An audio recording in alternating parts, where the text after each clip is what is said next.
केरल के अलप्पुझा की साफिया पीएम एक मिशन पर निकली हैं। वह इस्लाम में यकीन नहीं करती, फिर भी वह शरीयत कानून के बंधन से बाहर नहीं निकल पा रही हैं। अब वह चाहती हैं कि सुप्रीम कोर्ट भी उन्हें नास्तिक घोषित कर दे। यह उनकी इकलौती बेटी को उनकी सारी संपत्ति विरासत में मिलने की दिशा में पहला कदम है। शरीयत कानून इसका केवल आधा हिस्सा उनकी बेटी को देने की इजाज़त देता है और बाकी का आधा हिस्सा साफिया के भाई को जाएगा।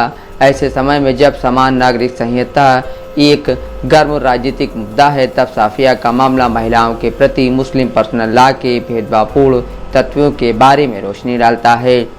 वह चाहती हैं कि अदालत इस मामले का समाधान करे जिसके मुताबिक किसी व्यक्ति के साथ उसी कानून के तहत व्यवहार किया जाता है जिसमें उसका जन्म हुआ है।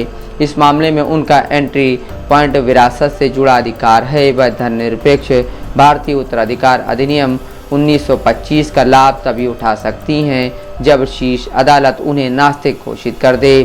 50 साल की साफिया ने Hindi news portal the print को बताया, मैंने इस्लाम छोड़ दिया क्योंकि धर्म के नियम और परंपराएं महिलाओं के खिलाफ हैं और फिर भी ऐसा निर्णय लेने के बाद भी इस्लाम मुझे अपनी ही संपत्ति विरासत में देने में बाधा बन रहा है। इसका कोई समाधान निकालने की ज़रूरत है।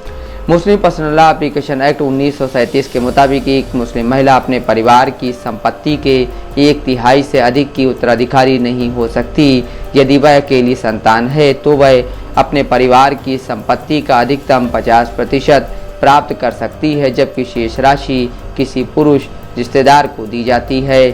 साफिया सिर्फ कागज़ों पर मुस्लिम हैं, उनके पिता भी नास्तिक हैं। वह कहती हैं, मेरी माँ का धर्म में यकीन था लेकिन मेरे ऊपर किसी धर्म को मानने का दबाव नहीं डाला गया। मुझे अपना रास्ता चुनने की आज़ादी थी। वह उस जोखिम से अच्छी तरह वाकिफ़ है जो उनके जैसे लोगों को उठाना पड़ता है। साफिया केरल के तार्किक संगठन एक्स मुस्लिम समूह की महासचिव हैं, जिसे आधिकारिक तौर पर 2020 में पंजीकृत किया गया था। वह आगे कहती हैं, यह किसी भी एशियाई देश में अपनी तरह का पहला मामला है। साफिया कहती हैं, किसी न किसी दिन तो इन मुद्दों को उठाना ही होगा। साफिया इस्लाम या कुरान के केंद्रीय सिद्धांतों में यकीन नहीं करती हैं। वह कहती हैं, धर्म के मुताबिक एक पुरुष 2 महिलाओं के बराबर है। यही वह तर्क है जिसके द्वारा शरिया कानून में उत्तराधिकार के नियमों का मसौदा तैयार किया गया है। यह अन्याय के अलावा और कुछ नहीं है।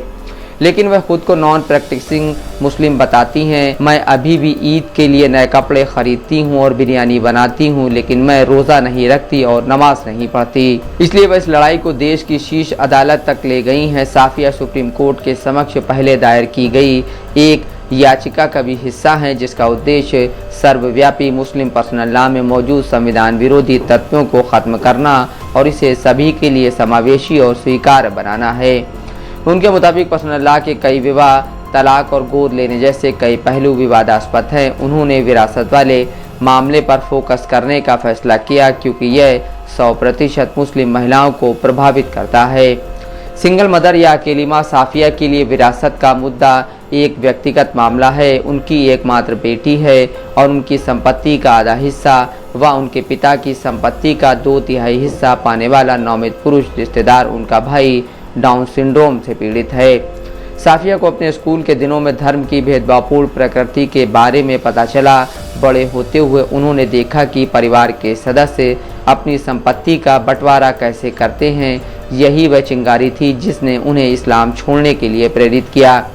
वह अपने अंदर विकसित हुए इस स्तर की तार्किक सोच का श्रेय अपने पिता द्वारा घर पर बनाए गए माहौल को देती हैं। वह कहती हैं, उनके साथ अपने विचारों पर खुलकर चर्चा करने की आज़ादी थी। साफिया समान नागरिक संहिता को भी कोई समाधान नहीं मानती, कम से कम इसके मौजूदा स्वरूप में तो नहीं। यह बताते हुए कि हिंदू महिलाओं को भी 2005 के बाद ही पिता की संपत्ति में बराबरी का अधिकार मिला। वह कहती हैं, आप सिर्फ मुस्लिम पर्सनल लॉ को निशाना नहीं बना सकते, जबकि हिंदू पर्सनल लॉ भी उतने ही खराब हैं। वह कहती हैं, यूसीसी के साथ अब समस्या यह है कि इस बात का डर व्याप्त है कि यह अल्पसंख्यकों विशेषकर मुसलमानों को निशाना बनाएगा। अगर यह सभी नागरिकों, पुरुषों, महिलाओं, ट्रांसजेंडर, हिंदू, ईसाई, मुस्लिम को समान मानता है तो मैं इसका स्वागत करूंगी। साफिया कहती हैं, लेकिन सबसे पहले ऐसे कानून का एक मसौदा तैयार करना होगा और इसे चर्चा के लिए संसद और जनता के समक्ष रखा जाना चाहिए। वह सवाल करती हैं, कानून आयोग को हमारी प्रतिक्रियाएं और सिफारिशें मांगनी चाहिए। यदि ऐसा कोई कानून लाया जाता है और इस प्रक्रिया का पालन किया जाता है तो मेरी समस्याएं हल हो जाएंगी। मैं इसका समर्थन क्यों नहीं करूंगी। फिलहाल साफिया को ऐसा होता नहीं दिख रहा है, इसलिए उन्हें संविधान के धर्मनिरपेक्ष प्रावधानों तक नास्तिक लोगों के पहुंच के लिए मौजूदा कानून में संशोधन करने के लिए लड़ने के अलावा कोई विकल्प नहीं दिखता है। वह कहती हैं, ये मेरे लिए करो या मरो जैसा है। मैं चाहती हूँ कि मरने से पहले अगली पीढ़ी के लिए कुछ धर्मनिरपेक्ष कानून लागू हो जाएं, भले ही मैं सफल ना हो पाऊँ। मैं चाहती हूँ कि मुझे ऐसे व्यक्ति के रूप में याद किया जाए जिसने कोशिश की। Bureau report, Dastak live news.